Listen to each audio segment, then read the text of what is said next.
Hi, I'm Brad, Managing Director of Motionworks Media.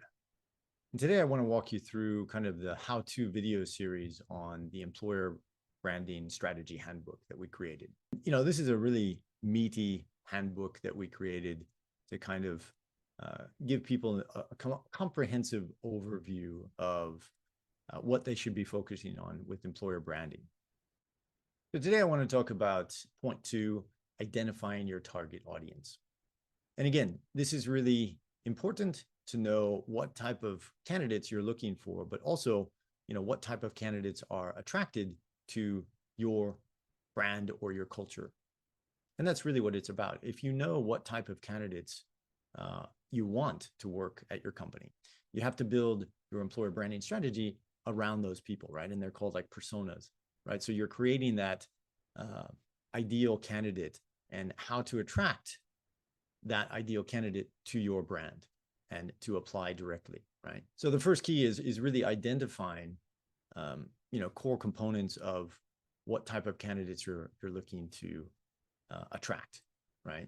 And a lot of times, if this is just a one-off type of position, then it might be hard to create a strategy around that, right? But if you tend to hire the same type of people for like, engineers or operation level people or sales people, right?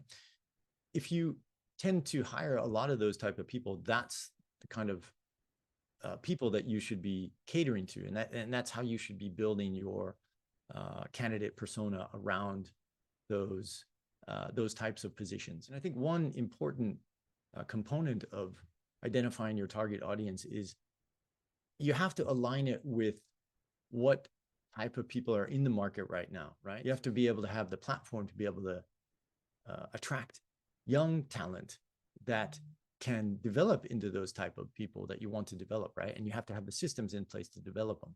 So, there's kind of two parts of it, right? I mean, one, you have to be, if it's very limited in the market, right, you have to identify those type of people.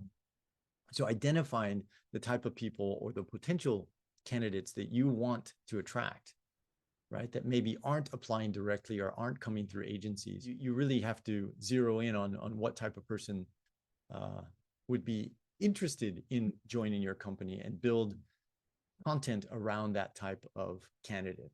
And on the point of, understanding your ideal candidate, right, you have to get information from the market as well as your existing team, right, to kind of, balance, does this type of candidate actually exist? And if they don't, what type of candidate are we attracting to kind of mold into that position or into that role that we want? So again, that's identifying your target audience. That's today's how-to video tip from the Employer Branding Strategy Handbook from Motionworks Media. So anyway, that's just the one point. Hopefully that helps people understand a little more about how to construct that. Definitely go through some of these questions and also go through the checklist as well to find out more. So stay tuned for more points from the Motionworks Media Employer Branding Strategy Handbook. I'm Brad. Talk to you soon.